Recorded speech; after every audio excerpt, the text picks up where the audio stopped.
Thank you very much. I'm so happy when that gets received well because it's trying times. And speaking of trying times, I'm here to do a mental health break. FVO, Forward Vibes Only.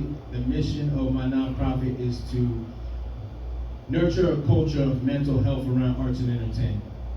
What I'm going to do is give you a little bit of mental wellness information, then I want to do a Q&A with you. We're going to do it quick, but let me give you the information first. I think the best way to have mental health is personal growth. Personal growth and self-awareness. Key to personal growth is discovering yourself. And you can do that by getting to the things you're interested in. Anything that piques your interest, get into it, study it, find out about it. If your friend says it's whack, don't worry about your friends. The more you check out what you're into, the more you'll discover about yourself. And it'll really help you figure out how to be your best self. And a lot of culture about mental wellness and mental health is let's find stability. I think stability is not enough. Stability is where you were right before you went bad. You want to do better than that. You want to be proactive. You don't want to just hit stability. You want to continue to get greater, which you should with your life. Well, let's get into Q&A. I live with bipolar disorder, remember that, but I also studied psychology and clinical psychology. So this might be a once in a lifetime for you to ask somebody like me a question about this. So does anybody have a question?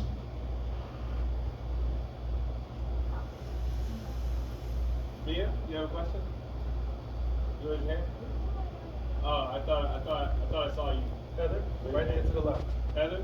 Yeah, what is your question? As somebody who's been diagnosed with a mental health diagnosis Yes. and officially gone through the process of it, what advice would you have for people out here in the audience that are about to undergo that process or are thinking about that process and feel overwhelmed by the magnitude of having to go Yes. through it? I hear you. I'll give you a little bit of my story. When I first got my diagnosis, I ignored it. And I kept ignoring it. And then I kept running into problems. Bipolar cycles, it cycles for me about every 3 years. So for 3 years, I could make sure like it wasn't a problem, and then I'd be at the bottom again. So my thing to you is accept early. Don't waste time. I wasted too much time not accepting my condition. And then the next thing is arm yourself with information. Get as much information as possible, because the less you have, the more scary it'll be. The more you have, the more you can learn to operate. Arm yourself with information and make sure you know what's going on. Don't waste time denying it. Don't waste time wrestling back and forth. If a doctor tells you you have a mental illness, listen to it. Don't waste time denying it. That's my advice. Anybody else? Go ahead. Do you know anything about the connection between depression and chronic pain in the body? Actually, what's interesting about chronic pain, it can be in your head, but it's very real at the same time. I had a chronic pain condition in my ankle. Some of these guys used to know. I used to go to Mike's and I had a boot on all the time. And nothing helped it. There was nothing showed up on x-rays. I did everything except go to a nerve doctor because that would have cost way too much. It wasn't until I got into some literature about how mind-body prescription talks about how pain's in your body, but it's in your head. And really, it just keeps repeating that. Gives you clinical diagnosis, why it's true. The more I digested that information, the more I got better with the pain. And sometimes I have to go back to it, but you keep going back to it, you need to take the information. It's basically like manifestation. Once you get it in your head, you know what's going on, and you can believe you can be okay, and you will be okay. It really works, because these guys can tell you, it was like 2 years I was in a booth going back and forth with shows. And now I'm out here, look at me on my own 2 feet. Woo! Yeah. I'm trying to get one more. I think good things come in threes. Anybody have one more question? Any question? Go ahead. Top 3 mechanisms to cope.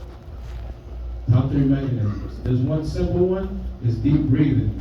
I mean, people write it off because it sounds so simple, but really if you can just get by yourself, even if like you're in a social anxiety situation, just step off to yourself and take a couple deep breaths. Honest deep breaths. Don't rush yourself. Be in the moment, and that'll help you out. Second one, I think social circles. Your social circles. Make sure you have an inner circle that you can open up to, that you can trust.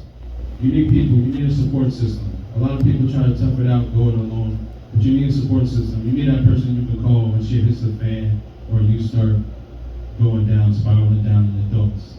This is a big thing. When you get depressed and anxious, a lot of people tend to start hiding. They don't call their friends, they don't connect with nobody. Connect. Because the more you don't connect, the more you spiral into shame and the worse it gets. Connect as soon as possible with someone you can trust, someone who loves you. That was 2. Let me see if I can think of one more. Food. I mean, good food can help, but you don't want to do food. If you make food a comfort thing, it sounds a problem. That's what I'm working on right now. But I love cookies. yeah, the third thing could be I would say journaling. Journaling, people forget about journaling, but if you journal, a simple thing I do, I journal every week, once a week. When I write once, I check out what I wrote last week. And you be basically keeping an eye on yourself on what's going on. Because most of the time we don't stop and think how we're doing, how was I doing last week. You could be in a shitstorm spiral and you never stop to think, how did I get here? And if you were just following your journal, you could see you were sitting in a trend you shouldn't have been sitting. So really self-awareness is a big thing to stay on top of it. All right? All right? Thank you. If you guys are interested in me finding me online, I have a website, freddieforward.com, and I'm also on all socials, FREDDIE, forward like moving forward. I would appreciate donations, and if you want my cash app, I can tell you straight up, because I want to be able to keep doing this work. Thank you. Thank you, Mr. Thank you, you're the man, big dog. I appreciate that. A little Q&A, man. Damn, this is a nice show, man. Shit, this is an art post.